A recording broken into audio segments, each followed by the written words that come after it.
Boa noite, gente boa. Se vocês puderem deixar a Bíblia de vocês abertas em Gênesis 42. Gênesis 42. E aí a gente vai conversar enquanto o tempo nos permitir. E a proposta dessa noite é falar algo que... Pode projetar, Vanessa, por favor? Algo que você já sabe, mas eu entendo que falar da Bíblia é como comer arroz com feijão. São coisas que a gente já sabe, mas a gente precisa repetir para inculcar na nossa cabeça e a gente lidar com as questões do dia a dia. Todo mundo, por exemplo, escova os dentes, mas no dia seguinte escova de novo, toma banho, mas no dia seguinte toma de novo. Se não toma, deve tomar, né? Mas assim, a gente tem aquela coisa do tipo, eu já fiz, mas eu preciso continuar fazendo para continuar vivo, para evitar contaminação, doença e assim por diante. E a palavra de Deus não é diferente, porque nós somos seres humanos e conforme eu estava conversando com Samuel e com o irmão que está ali, que a diferença entre o pregador e o ouvinte é que o pregador está expondo o texto, mas ele é tão alma quanto o ouvinte, e ele precisa tanto receber a palavra que prega como o ouvinte, precisa tanto se consertar diante de Deus como o ouvinte, precisa tanto ser perdoado por Deus como o ouvinte. Eu não sei de onde às vezes os ouvintes tiram a ideia, né, de que mas ele é pregador, não devia ter feito. Não devia, mas fez como os ouvintes fazem, porque se o cozinheiro não se alimentar direito, também vai ficar desnutrido. Se o médico não cuidar da saúde, também vai ficar doente. Ou seja, todos nós estamos na mesma situação, precisando a cada dia sermos tratados pelo Senhor.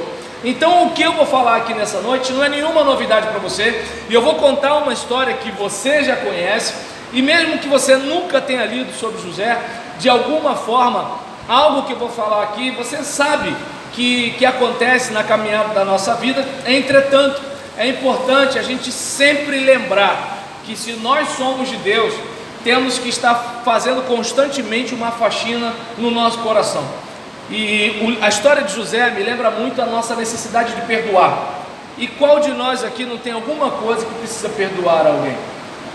Talvez por ignorância ou por negação nós digamos que não temos nada para perdoar a ninguém, mas de repente aquele motorista que deixou você hoje lá no ponto, você pode não se ligar, mas de repente você não ficou muito bem durante o dia por causa daquele cara, ou aquela fechada que você recebeu no trânsito, ou de repente aquela vaga no estacionamento que quando você ia o cara entrou na sua vez, ou de repente você andou 1 quilômetro para conseguir pegar o ônibus vazio.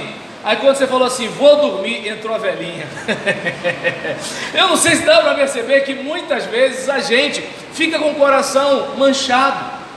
Às vezes, de repente, uma palavra do próprio pregador, você veio e ficou feliz até a hora que eu soltei uma frase. Isso acontece. Então eu não sei se dá para perceber que não é difícil você ficar com o coração magoado por causa de alguma coisa.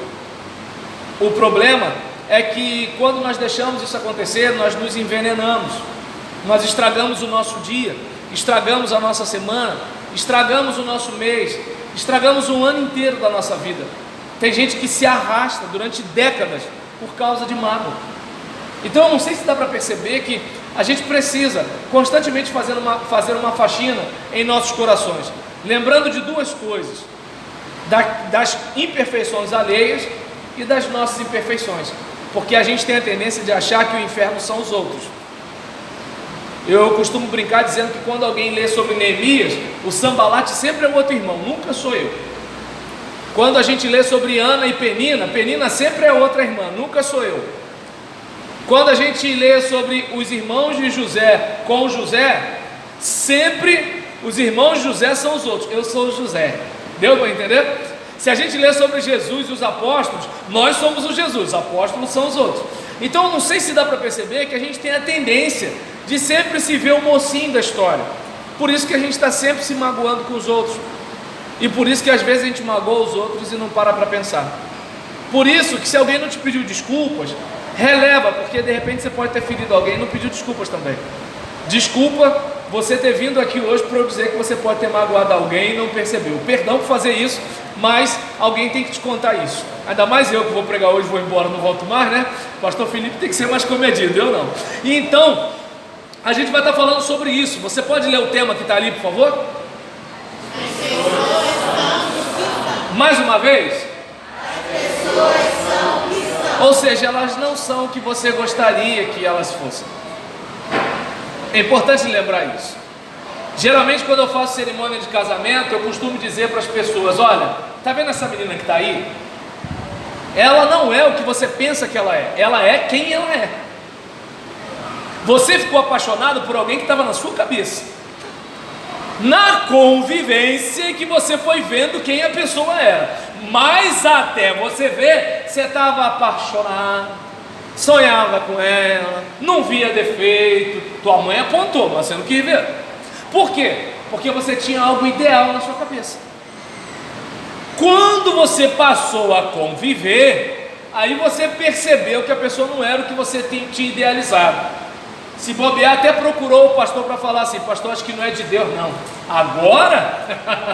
Então, não sei se dá para perceber que, assim, a gente muitas vezes não enxerga isso. As pessoas são o que são. E desculpa dizer isso, mas você também é uma pessoa, tá? Então, talvez você não seja o que você pensa que você é. E daí, nada melhor do que você ouvir um pouquinho o que as pessoas falam de você. De repente você se acha o máximo, mas conversa um pouquinho com a sua mãe, com o seu pai. Se você é casado, conversa com a sua esposa. Não é melhor não. Então, assim, sabe, bate um papo com as pessoas que você vai ver. Será que todo mundo que está falando está errado? Será que você é perseguido do nada? Será que não tem nada na sua vida que precisa mudar? Então que a gente pare para pensar com carinho em relação a isso aí. E aí, se você puder deixar sua Bíblia aberta em Gênesis 42, porque como a Vanessa me ajudou no domingo, a gente vai continuar sem mexer ali.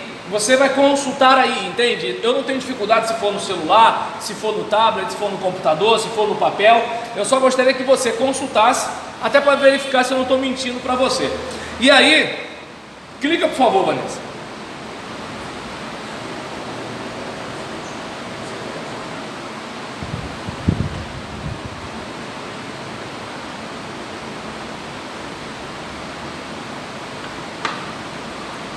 Ela não demorou não, tá gente? Foi para eu poder beber água, senão não ia dar. E então, as pessoas são o que são. Você pode ler aquele tópico que está em amarelo ali? Não espere das pessoas uma vontade que elas não têm. É. Assim como a gente às vezes é tentado a furar fila e às vezes a gente fura. Assim como a gente para em fila dupla na hora de deixar o filho na escola, quando não é para fazer isso. Assim como a gente belisca aquele pedaço de linguiça do mercado que a gente não pagou, as outras pessoas também vacilam com a gente. Eu não sei se dá para perceber que você não é tão bom como gostaria de ser. Então não cobre isso do seu marido, não cobre isso da sua esposa, não cobre isso do irmão da sua igreja. Não cobre isso de mim que estou pregando. Somos seres humanos, somos de barro. Não somos Deus, não somos Jesus. E na boa, se você estivesse ali batendo papo, fosse vizinho de Jesus, você também não ia se dar muito bem com Jesus não. Ele ia falar uns negócios para você que você não ia gostar. Eu desconfio que a igreja de Jesus ia ter um pouco de membro aborrecido com ele. Entendeu? Eu desconfio, porque ele ia pregar uns negócios que o povo não ia gostar muito. Então, eu não sei se dá para perceber que, assim, relacionamento não é uma coisa fácil. Agregar e agredir são palavras muito próximas. A gente se aborrece mais com quem? Com quem está perto ou com quem está longe. Entende? E aí, a gente volta para cá, para o capítulo 42, só que dessa vez, do versículo 12 até o versículo 20. Nós vamos ler aqui.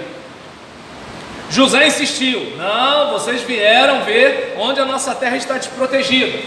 Terminamos aqui na semana passada, no domingo, perdão. E nisso eles foram lá para comprar ingredientes por causa da fome na terra. Eles chegam lá E aí José, ele está fiscalizando quem chega, inclusive seus irmãos, e ele está agindo com eles como agiria com qualquer outro estranho, e eles não desconfiam que é José, até porque os hebreus eles eram peludos, e José possivelmente estaria depilado por causa da cultura egípcia. E nesse caso, eles vão dizendo, olha só, teus servos eram 12 irmãos, todos filhos do mesmo pai, na terra de Canaã. O caçula está agora em casa com o pai, e o outro já? Quem é que estava conversando ali com eles? Quem é que estava de frente com eles naquela conversa, gente? E eles dizem que José tinha acontecido o que com José? Está dando para perceber? Chega um momento, às vezes, que as pessoas elas acreditam tanto na mentira delas, que a mentira delas parece que é verdade. É como, por exemplo, quando eu falo sobre perdão, vai ter aquela pessoa que fala assim, eu não tenho mágoa de ninguém. Até ela discutir a relação com o marido, com a esposa, até de repente ela está igual siri na lata do lado do filho, e aí despeja aquele monte de coisa que o filho fez, desde a bermuda que ele deixou na sala, porque tem filho que não tira a roupa, né? Ele sai da roupa e deixa para a mãe catar, e a mãe cata todo dia, até chegar aquele dia que ela bota tudo para fora. Era melhor não ter catado, deixar lá, não ter lavado, ele dá o jeito dele, do que fazer isso para ficar depois botando tudo para fora, descarregando em cima dele. E aí, diante de uma situação dessa, a pessoa diz que não tem mágoa, mas tem. Ou de repente aquela sensação de eu não casei, eu não tive filhos para cuidar do meu pai idoso. Claro que o pai não tem culpa e você não quer ficar com um sentimento negativo, mas às vezes a pessoa fica, e às vezes não trata isso. Ou de repente, por que Deus deixou acontecer isso comigo? Por que Deus deixou aquele assalto acontecer? Por que Deus deixou eu tomar aquele tiro? Por que Deus deixou eu ficar nessa cadeira de rodas? Por que Deus deixou o meu filho nascer cego? Às vezes assim, a gente não quer admitir, mas às vezes a gente fica decepcionado até com Deus. Então eu não sei se dá para perceber que existem áreas na nossa vida que a gente tem que tratar, mas às vezes a gente finge que nada está acontecendo. No caso desses caras é uma situação um pouco diferente. Eles fizeram uma safadeza com o próprio irmão, e agora eles estão acreditando na mentira deles. Nosso irmão morreu. Aí se é uma outra pessoa, ia falar assim, meus sentimentos, sinto muito. Só que eles estavam falando contra o mesmo irmão que eles prejudicaram, o sangue do sangue deles. E aí, eu gostaria que você estivesse pensando comigo aqui sobre essa realidade. Os teus servos vivem com o pai e o nosso irmão morreu. E aí José, fingindo que nada aconteceu, é como eu lhes falei, vocês são espiões, vocês serão postos à prova. Juro pela vida do faraó que vocês não sairão daqui enquanto seu irmão caçula não vier para cá. Mandem alguns de vocês buscar o seu irmão enquanto os demais aguardam presos. Então a gente vai observar aqui que José deixa claro para eles, na linguagem do adolescente, José deu uma trollada nos irmãos para poder ver Benjamim. Tudo indica que devia estar com saudade do irmão, até porque eram filhos da mesma mãe essa que morreu, e Benjamim seria um vínculo com Raquel, e Benjamim era o filho de Jacó, que não tinha feito nada contra José, então era alguém com quem ele tinha uma memória positiva. Só que qual é o problema? Jacó, lembra? Jacó era um pai que tratava os filhos com diferença.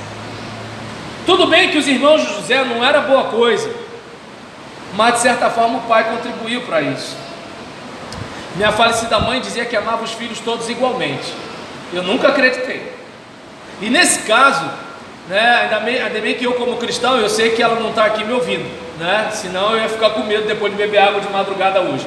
Mas em relação a isso, tudo bem, existe aquele filho que é mais legal, existe aquele filho que é menos legal, existe aquele filho que para conversar com a mãe, pergunta como a mãe está, tem aquele filho que não quer saber de nada, a gente sabe que isso existe. Agora outra coisa são os pais transparecerem. Jacó fazia isso. Isso fere, isso machuca, isso mexe com a autoestima da pessoa. Só que Jacó não aprende a lição, ele faz a mesma coisa com Benjamim. A diferença é que os 10 filhos já estavam acostumados com aquilo ali e tinha uma outra situação. Deviam estar com remorso pelo que fizeram com o irmão, e agora eles já relevam a situação com Benjamim. Mas José está querendo ver o seu irmão, e eu desconfio que José talvez estivesse até desconfiado. Vai que de repente esses caras não fizeram uma crocodilagem com Benjamim, Benjamim morreu também. Olha que família, hein? E você achando que a sua família que é, né? E aí nesse caso a gente observa aqui que ele fala assim: ficará provado se suas palavras são verdadeiras ou não. Até porque, se eles mentem dizendo que José morreu, quem garante que eles não mentiram falando que Benjamim está lá? Porque na cabeça de José, meus irmãos não prestam, e eu não tiraria a razão de José. E nesse caso aqui, ele até fala: se não forem, juro pela vida de Faraó que ficará confirmado que vocês são espiões. E os deixou presos 3 dias. No 3º dia, José lhes disse: eu tenho temor de Deus. Se querem salvar suas vidas, façam o seguinte: se vocês são homens honestos, deixem um dos seus irmãos aqui na prisão, enquanto os demais voltam, levando trigo para matar a fome de suas famílias. Tragam-me, porém, o seu irmão caçula, para que comprovem as suas palavras e vocês não tenham que morrer. Então, nós observamos aqui que as pessoas são isso aí. José possivelmente está desconfiado dos seus irmãos fizeram aquela canalice, a cara de pau, e poderiam falar assim: nós vendemos o nosso irmão, alguma coisa do tipo. Mas aquele caso, né, a gente quando faz coisa ruim, a gente sabe que assim, pô, isso aí não vai ser aprovado, está arriscado a gente não conseguir nenhum alimento por causa disso. Ou então podiam pelo menos falar: olha, nós somos 11, mas não, nosso irmão morreu, né? E aí eu não sei se dá para perceber que talvez um de nós aqui possa ficar com muita bronca dos irmãos de José. Eu, pelo menos, quando assisti a novela na Record, fiquei com raiva dos caras. E olha, quase que eu precisei fazer uma terapia para perdoar Simeão, porque para mim, Simeão para mim foi o mais difícil de perdoar na parada, né? E nesse caso, o ator era tão bom que dava para você ficar com raiva do cara. E aí nesse caso aqui, observa bem, seu irmão não é Deus, seu irmão não é Jesus, ele é imperfeito, ele falha. Seu pai não é perfeito, ou seu pai não foi perfeito, ele falha ou falhou.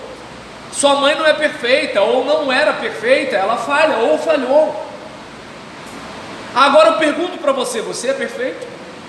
Esse é o caso. É como, por exemplo, você que está sentado aí no banco, talvez você pensasse num sermão maravilhoso. Ah, mas poxa, ele podia fazer isso, podia fazer aquilo, podia evitar não sei o que lá. Só que observa bem, quando você está aqui, você prega um sermão perfeito? Entende? Ah, o irmão na hora que tocou, ele podia ter feito isso, feito aquilo outro. Rolou uma rateada que eu vi. Então o que acontece? Podia não sei o que, podia não sei o que lá. Mas é o seguinte, eu aqui faria uma execução perfeita? Entende? Ah, mas os irmãos, na hora que eu estou pregando, poderiam evitar de ir lá fora beber água, ir no banheiro, não sei o que. Não é o que está acontecendo aqui, obviamente. Mas assim, digamos, nunca aconteceu comigo de repente precisar ir ao banheiro. Eu lembro de uma vez, eu trabalhava no Jornal do Brasil, e aí eu fazia um plantão de 12 por 36, mas nesse dia, o que aconteceu? Eu trabalhei das 7 da manhã, das 7 da noite às 7 da manhã e das 7 da manhã às 7 da noite. Só que eu era fominha de igreja, então o que aconteceu? Saí do trabalho e fui para o culto da minha igreja. Como é que você acha que eu estava lá no culto? E aí eu estava tentando segurar a onda, mas por exemplo, tem aquele cara que dorme na hora do sermão, mas ele dorme assim, né? E aí você fala assim: ô irmão, estava dormindo? Ele: não, pastor, estava orando. No meu caso eu não tinha como fazer isso, sabe por quê? Porque eu fazia assim, ó. Sabe assim, tu vai descendo assim, aí aquele som gostoso, né, que você quer dormir, mas só que você pensa que você está acordado. Nesse sono muita gente até bate com o carro, né? E aí nisso aí, pá! Aí na hora que eu saí na porta para apertar a mão do pastor, do pregador, né? Ele olhou para minha cara, eu olhei para a cara dele, eu pensei assim: meu Deus, ele deve estar achando que eu achei o sermão dele péssimo. Mas não foi. Entende? Mas agora observa bem. Por que quando eu prego eu vou achar que... Está entendendo? Você que está dormindo de bobeira. Entende que a gente está sempre naquela tendência de esperar o pior do outro? Já viu? Você está ali passando, aí tem 3 pessoas rindo. Está rindo de mim. Percebe que assim como as outras pessoas, elas não são boazinhas, eu também não sou, você também não é. Isso não deveria ajudar a gente a viver melhor? Porque eu peco contra você, você peca contra mim, nós pecamos contra os outros pecam contra nós. Como é que a gente lida com isso? Perdoando, irmão, relevando, reconsiderando. Porque senão, como diz o ditado, você quando não perdoa é como aquela pessoa que bebe veneno querendo que o outro morra. E nesse caso aqui, José deu uma prensa neles. E eu pelo menos fico impressionado com a capacidade humana para o mal. O que acontece com aqueles caras, né? Eles fizeram uma covardia com o seu irmão mais novo, que era José. José está indo lá para conversar com eles. Eles pegam José e jogam numa cisterna. E a intenção deles era matar José. A intenção era matar. O irmão que chegou e falou assim: não faz isso. Eles mentiram para o pai, disseram que o irmão foi devorado por uma besta, quando não foi, a besta era eles. E aí, diante daquela situação, eu não sei se dá para perceber que, desculpa falar isso para você, mas você vai lidar com pessoas que vão fazer mal a você. Ou de repente, você, na história da sua vida, já passou por pessoas que fizeram mal a você. Algumas você de repente até mereceu, mas outras você não mereceu. E eu não sei você, quando alguém faz uma coisa ruim contra mim porque eu dei mole, eu até relevo. Eu, por exemplo, sou aquele camarada que jogando bola corre igual um cavalo, né? Aí dá canelada nos outros, uma coisa assim. Um dia eu fiz assim igual um desesperado, acertei o cara foi, sentiu, mas não brigou, não gritou, não me chamou para o mano a mano, não fez nada. E a bola rolou. Até que a gente de novo foi ter um encontro, ele com categoria, pá, pegou meu tornozelo e saiu como se nada tivesse acontecido. E eu sabia por que eu tinha levado aquilo. Eu entrei nele igual um doido porque eu não sei jogar bola. Ele fez intencionalmente, como se assim, não entra mais desse jeito comigo, isso é só um aviso. E eu sabia que ele tinha feito isso. E ninguém viu, mas eu senti. Agora tem aquela pessoa que ela faz maldade contra você sem você ter feito nada contra ela. Quer ver uma coisa? Tem gente que não gosta de você só porque por causa da cor da tua pele, só porque você é gordo, só porque você é magro, só porque você é pobre, só porque você é rico. Tem gente que acha que todo rico é metido, quando tem pobre que não tem onde cair morto é metido, gente. Ah, eu sou humilde. Humilde por quê? Porque eu não tenho estudo? Não, não é verdade. Tem gente que não tem formação nenhuma e é arrogante. E tem gente que tem um cabedal enorme de conhecimento e é humilde. Mas nós temos preconceitos acerca das pessoas. Entende? A gente tem a tendência de olhar, a pessoa cuida do corpo, então ela se acha melhor do que os outros. Não é. Entende? E aí às vezes a gente não gosta das pessoas de graça. De graça. E às vezes a gente é maltratado por alguém só porque ela não gosta da gente. Eu lembro que eu tive um colega de trabalho que ele tinha bronca de mim. Até que um dia numa discussão, eu cheguei e falei assim: cara, o que eu te fiz? Vocês crentes são tudo igual. Era para falar todos iguais, eu sei, mas ele falou desse jeito, era raiva. Na raiva é melhor falar errado, é mais gostoso. E aí nisso, vocês são tudo igual. Eu falei: como assim igual? Você não me conhece? Minha mulher é crente. Opa, não sou tua mulher não, rapaz, presta atenção. Ou seja, ele tinha uma experiência negativa com uma pessoa crente, que era a esposa dele, e ele achava que eu era igual à esposa dele. Então tem gente que vai fazer mal a você sem você ter feito nada contra ela. Acontece.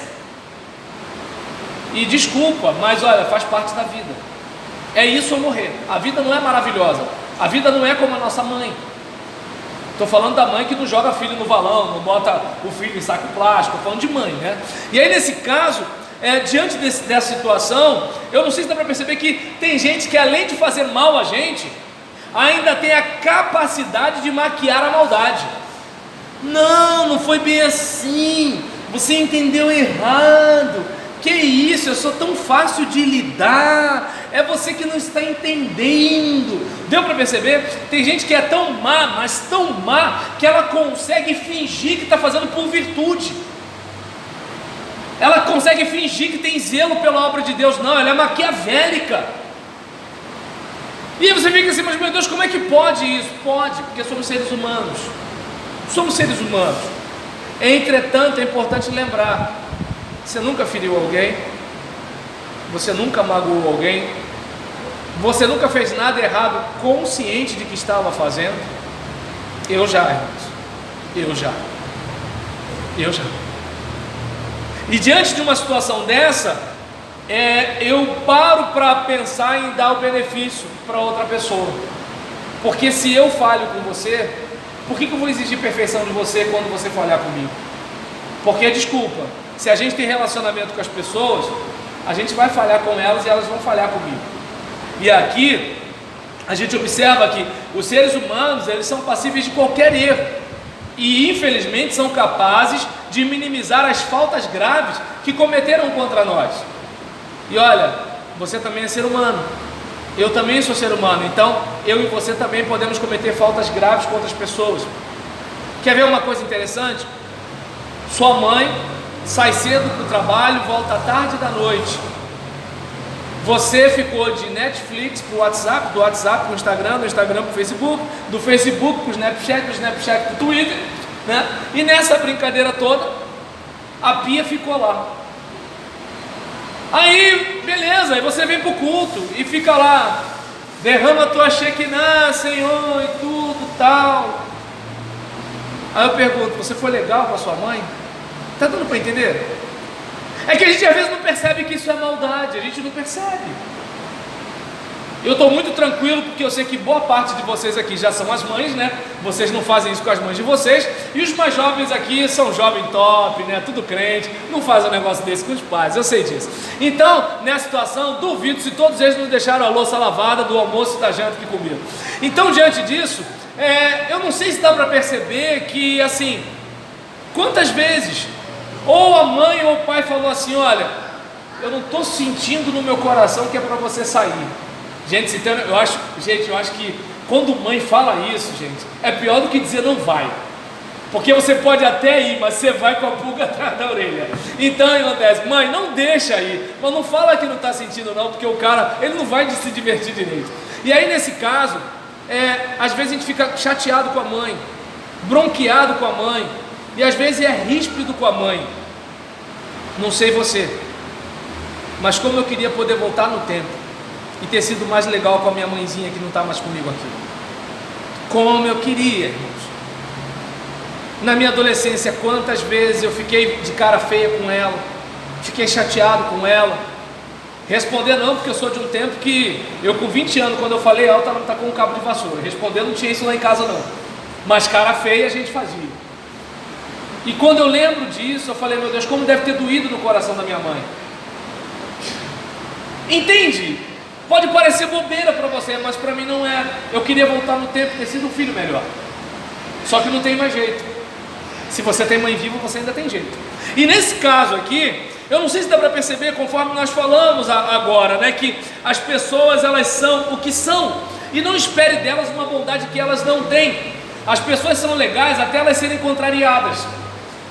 Elas gostam de você até você fazer alguma coisa que elas não gostam. Quando minha mãe estava sequelada de AVC, então ela ficou internada um período numa clínica, e a enfermeira não era muito legal com os pacientes nem com as pessoas. Pode me julgar, irmão, mas sabe o que eu fiz? Comprei uma caneca, falei para a enfermeira: isso aqui é para você. Pronto. Minha mãe foi o SUS Gold da enfermaria, entendeu? Ah, mas aquele rapaz, ele é um amor, ele é tão legal, ele é tão não sei o que lá. Você percebe como é fácil. Desculpa eu ter feito isso, mas eu fiz. Eu arrumei um jeito da minha mãe ser mais querida. Agora, se eu chego e falo assim: olha, isso aqui é um estabelecimento público, você tem que tratar minha mãe com dignidade, tá mais caro minha mãe morrer mais cedo. Tá dando para entender? Igual meu filho quando quebra as coisas. Ih, quebrou. Ele rasga o meu livro e rasgou. Deu para entender? Então eu não sei se dá para perceber que as pessoas são isso aí. Eu também não presto, né? Eu dei uma caneca para a moça gostar mais da minha mãe. Desculpa, pode me julgar, né? E nesse caso aqui, esse é o problema de eu saber que hoje é meu último dia, né, gente? E aí, em relação a isso, o último clique, Vanessa, por favor.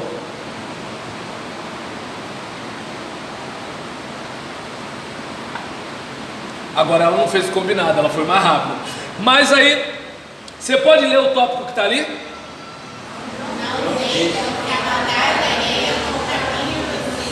Porque assim como você fazer uma coisa boa para alguém pode provocar nela uma reação positiva para você, quando as pessoas fazem coisas ruins para você, pode provocar uma reação negativa sua. E aí você tem que ter cuidado, por quê? Não é porque o cachorro te morde que você vai morder o cachorro. Você não pode dar o troco para a pessoa porque você tem um compromisso de ser parecido com Deus. E é interessante a questão de José, porque José podia matar os caras ali, só porque eles chegaram sem dar satisfação nenhuma. Mas José não fez. E você que conhece a história sabe que José perdoou os seus irmãos. E isso é fantástico, porque é questão de você devolver para a vida o melhor do pior do que a vida te deu. É aquela questão de que é o seguinte: olha, meu pai merecia um filho rebelde, mas se eu for um filho rebelde, eu que estou piorando. E eu sou de Deus, e eu não vou piorar porque o meu pai merece um filho rebelde. Ah, minha esposa não toma banho, então eu também não vou tomar banho. Meu Deus do céu. Então o que acontece? Pensa bem, não é porque ela não toma banho que eu vou deixar de tomar banho. Eu quero ser uma pessoa melhor. Ah, o meu vizinho fala mal de mim, eu também vou falar mal dele. Não, não. Nós precisamos ser uma versão melhor de nós mesmos a cada dia. E aí, observa bem, eles se prontificaram a fazer isso. Claro, eles tinham que pegar o alimento, eles estavam na mão do irmão. José não era mais aquele garotinho que eles pintavam e bordavam. Lembra? O mundo dá voltas, para todo mundo e sem exceção. Quer ver uma coisa interessante? Quando eu pastoreava a minha igreja, tinha uma seminarista, a Gisele. Ela, não confundir com Gisélia, Gisélia é minha esposa. A Gisele, que era de Belfor Roxo, à época, primeira igreja batista em Vila Entre Rios. Eu a convidei para trabalhar com a gente, conversei com os obreiros, aquele negócio, batistamente, levanta a mão, a gente vota sobre a mesa, propõe, apoia, esse negócio todinho que você conhece. E aí nisso a gente conseguiu ter o trabalho da menina lá. E olha como é que são as coisas, isso lá para 2008, 2009. Acabou que algumas coisas aconteceram, Gisele saiu de lá, foi trabalhar em outra igreja e tudo tal. Fui ao concílio dela, se tornou ministra de música, ordenada, com concílio e tudo tal. E agora, o que aconteceu? Ela entrou em contato comigo, porque na igreja dela, o pastor estava procurando um pastor de jovens. Bem, eu não sei se eu indo para a meia idade posso ser pastor de jovens, né? Mas ela viu, graças a Deus. E aí, observa bem como é que é o negócio. Ela falou assim: olha, o pastor vai pegar o seu contato, vamos ver se de repente dá para vocês caminharem junto e tudo tal. Aí observa bem como é que são as coisas. Se eu sou um camarada que tirasse a pele da Gisele, percebe como é que o mundo dá volta? Um dia eu estava alavancando o ministério dela. Agora, depois de uns 10 anos mais ou menos, ela está alavancando o meu ministério. Percebe? Você não sabe quem é essa pessoa com quem você está lidando hoje. Você não sabe quem ela vai ser amanhã. Você não sabe.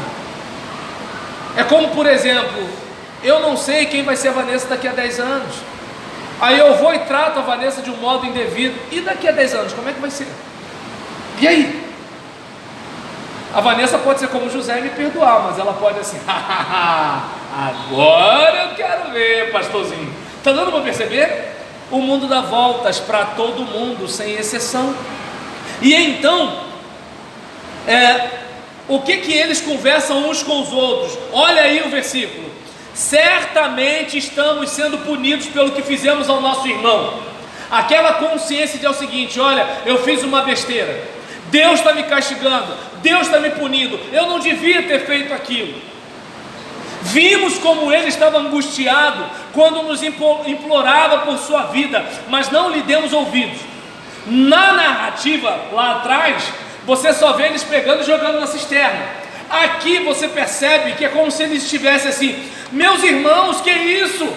Rubem, Simeão, que isso? Você vai fazer? Dan, como é que você pode fazer isso comigo? Nós somos irmãos. Não é assim que algumas pessoas fazem conosco? Filhos do mesmo pai, membros da mesma igreja, moradores da mesma rua, da mesma família. Quantas vezes essas coisas acontecem com a gente? O problema é que é o seguinte: os olhos do Senhor percorrem toda a terra, de olho nos bons e de olho nos maus. Uma hora a fatura da vida chega. Então, vamos ser legal. Vamos ser legais com todo mundo. A gente só tem a ganhar. Se ninguém nos recompensar, pelo menos temos um dever de consciência cumprido. Mas alguém pode nos recompensar.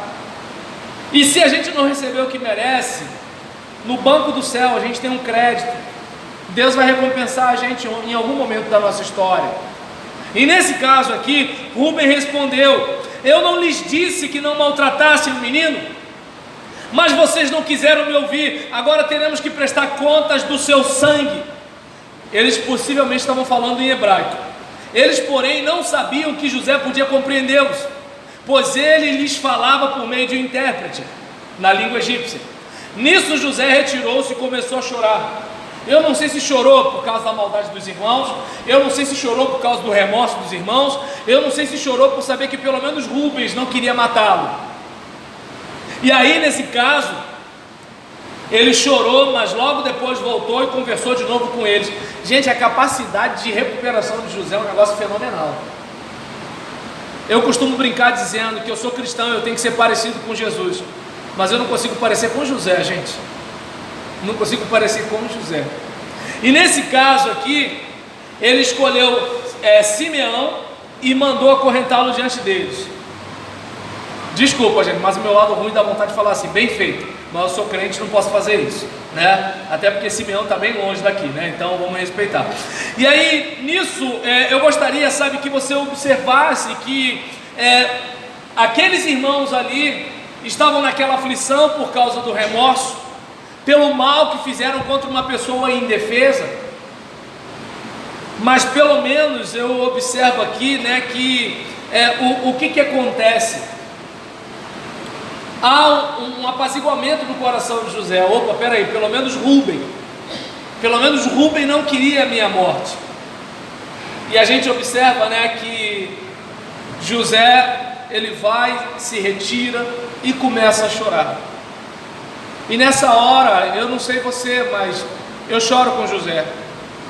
Por que a gente é assim? Por que a gente não fica feliz com a vitória das pessoas? Por que a gente não fica triste com o sofrimento das pessoas?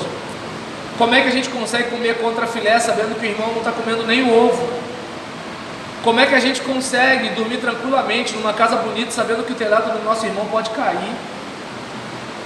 Como é que, sabe, a gente, por exemplo, não para às vezes para assim: pô, peraí, o meu irmão está se esforçando para fazer um trabalho legal lá na igreja, e eu, além de não ajudar, ainda estou falando mal dele.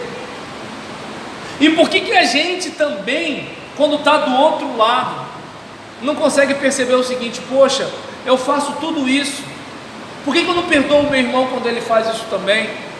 Eu falho com a minha mãe, por que eu não perdoo quando ela falha comigo? Eu falho com meu pai, por que eu não perdoo quando ele falha comigo? Quantas vezes eu entristeço o meu pastor? Por que eu não perdoo quando ele faz algo que me deixa triste? Então eu não sei se dá para você observar que assim, que tal a gente chorar um pouco mais com Deus pela maldade do coração humano, maldade dos que estão lá fora. Eu estava conversando com as irmãs lá na cantina no domingo. Você é orientado todo dia, né? Se alguém assaltar você, entrega sem reagir. E às vezes o cara entrega e é morto assim mesmo. O cara entrega o celular que está pagando ainda. Aí o outro vem e dá a facada no cara assim mesmo. Pô, perdeu, você sai do carro de mão levantada, tá tudo lá, você não pegou nem documento. E o cara parece que tem prazer de te matar. De onde vem tanta maldade gratuita? Ah, o cara ele é bandido por causa da necessidade. Que necessidade é essa de matar alguém? Agora, vamos falar do nosso pecado, até porque a gente não mata ninguém, né? Pelo menos eu quero crer que não, né? Embora agora com porte de arma, né? Tá ok? Eu não sei se de repente já pensou. Então, por enquanto o pecado dos crentes não tem tiro, né? Graças a Deus. E aí nesse caso, imagina uma assembleia, né? O cara se aborrece, puxa uma pistola, mas assim, ô Senhor. Agora observa bem a seguinte situação: o nosso pecado como crente, pecamos naquilo que condenamos. A gente prega contra o pecado dos outros lá fora, e às vezes comete o mesmo pecado, ou o pecado até pior. A gente levanta a mão na hora de excluir alguém, só que se alguém soubesse o que a gente fez no verão passado, a gente não levantaria a mão. Deus me viu tomando aquela ceia quando eu estava pisando na bola, Deus viu, entende? Então às vezes eu peco naquilo que eu condeno, e peco com conhecimento. Observa bem, eu como pastor, irmãos, tem coisa que eu vacilo e não estou enganado, eu sei que estou vacilando, entende? E eu não sei quando eu sofro mais. Quando, por exemplo, eu oro e Deus não diz sim, ou quando alguém pediu oração, eu não orei e a pessoa fala assim: pastor, obrigado por ter orado, aquela porta abriu. Gente, me dói a alma. E eu fico assim, eu conto ou não conto a verdade? Porque a mesma pessoa que te ama pode te odiar quando ela souber que você não é o que ela pensa. Entende? Então eu pelo menos decidi, quando alguém me pede oração, fulano, vamos orar aqui logo agora? Porque eu posso esquecer, gente. E a pessoa que muitas vezes esquece de orar por mim, não vai me perdoar por eu não ter orado por ela. Eu não sei se deu para perceber aqui, pelo amor de Deus, irmão, eu não vim aqui para provocar culpa em você. Eu só vim aqui com a ideia de fazer você refletir que do céu para baixo ninguém é bom. Sua esposa poderia ser melhor, mas você também poderia ser melhor. Seu filho poderia ser melhor, mas você também poderia ser melhor. Seus pais poderiam ser melhores, mas você também poderia ser melhor. Seu pastor poderia ser melhor, mas você também poderia ser melhor. Então, que tal nós cantarmos aquele corinho? Toma conta da tua vida, toma conta da tua vida. Porque se eu patrulhar a minha vida, irmãos, igual eu tomo conta da vida dos outros, eu vou ser o melhor crente que eu puder ser. O tempo que eu estou, viu menina? Viu fulano? Viu Beltrano?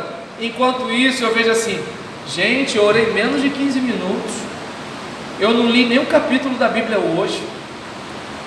O Instagram disse que eu passei 1 hora passando o dedo para cima e para baixo. Meu Deus! Aí chega amanhã eu melhoro. Mas quando eu tomo conta da sua vida, eu não resolvo a sua vida e nem a minha. Então, o que eu decidi? Eu vou olhar mais para mim e vou perdoar mais você. Então, vamos orar. Fica de pé, por gentileza, para a gente conversar com Deus nesse instante. E eu não sei se vocês conhecem uma música bastante antiga da Lagoinha que fala: dá-me um coração igual ao teu. Já cantaram aqui alguma vez? Se tu olhares, Senhor, para dentro de mim. Já ou não? Já? O povo disse que já. Eu acho que é Mi maior, gente boa, mas se não der, a gente vai à capela mesmo. E aí nisso, eu gostaria que você pensasse, eu por exemplo, na minha época de juventude, tinha uma, não, juventude não, eu já estava com 30, não, de acordo com a revistinha 31, ainda é jovem na Igreja Batista. Então na minha juventude, Tinha uma irmã que ela ficava muito chateada quando a gente cantava esse hino, que ela falava assim: nada encontrará de bom, não, tem alguma coisa de bom em mim sim.